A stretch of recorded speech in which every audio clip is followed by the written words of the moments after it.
पारू में प्रशांत किशोर जी की लहर है, एक अंटार्कटिका में लहर है जो हिलोरे मार रही है, दूसरी प्रशांत जी की लहर पारू विधानसभा में मार रही है, हिलोरे मार रही है।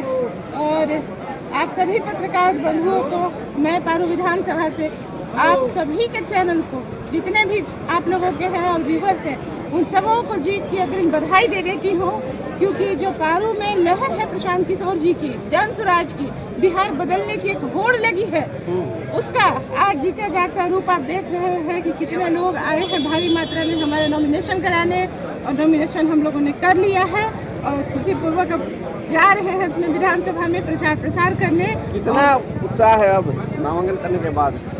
मतलब निकली हूँ वहाँ से तो समझ नहीं आया कि हमारे साथ समर्थक लोग आए हैं या फिर मैं समर्थकों के साथ आई हूँ, क्या हुआ है कुछ हम लोग आंकड़ा नहीं भिड़ा पाए हैं।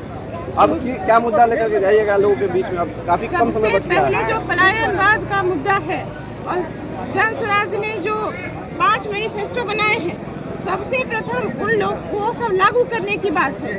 और जो 20 साल में हमारे विधायक अशोक सिंह जो रह चुके हैं, उन्होंने जो विकृत मानसिकता अपने पारू में फैला रखी है उसको दूर करने का प्रयास करेंगे। इसी प्रयास के साथ जा रहे हैं।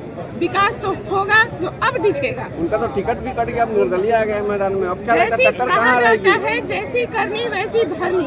आज निर्दलीय के लिए आए हैं। जब दल में थे, जब पार्टी में थे, जब लोगों के समर्थन में थे, तब तो 500 रुपए का चुमावन दिखा, उससे ज्यादा तो दिखा नहीं। होटल सिमना जैसे मुजफ्फरपुर में 3-4 तल्ला होटल बनाना दिखा, 4-5 पेट्रोल पंप दिखाना, अपना बनाना दिखा।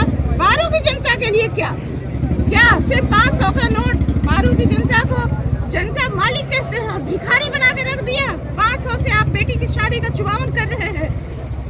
तो किसी का दुख का घड़ी आता है तो 500 का चुमावन कर रहे हैं, ये तो उचित नहीं है। जनता अब किस रूप में जवाब देगी? जनता अब वोट के रूप में जवाब देगी और शुरुआत उसकी हो चली है। जन स्वराज ने आगाज जो किया है वो दिख रहा है। क्या अपील करना चाहिएगा अब? मैं सभी लोगों से आग्रह करूंगी, हाथ जोड़कर मैं रंजना कुमारी पारू विधानसभा से सभी लोगों से आग्रह करूंगी। जनता मालिक है, मालिक का काम होता है सोच समझकर फैसला लेना।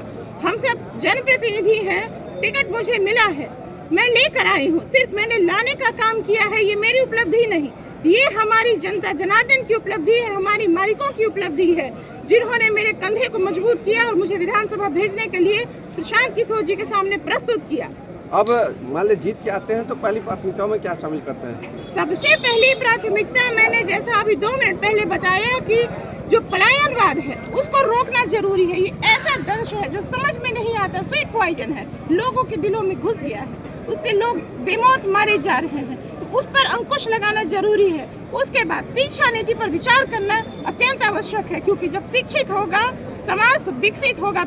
विकास समाज नहीं विकास होगा। वहाँ विकास करने के लिए शिक्षित होना बहुत जरूरी है। खाने को तो अपना कुत्ता भी छीन कर रोटी खाता है, लेकिन कुत्ते में और आदमी में, इंसान में अंतर है। वो अंतर पारू की जनता को समझना होगा, इसलिए ये समझने के लिए शिक्षित होना बहुत जरूरी है। अब आपको लगता है कि पारू विधानसभा क्षेत्र में मान स्वाभिमान की लड़ाई है? क्यों नहीं है।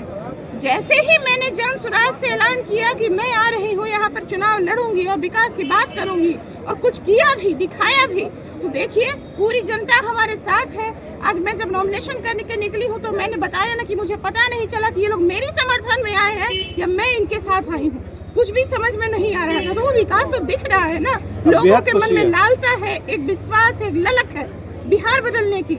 शुरुआत तो पारू से होगा, ये आगाज दिखेगा 14 नवंबर को। ठीक है।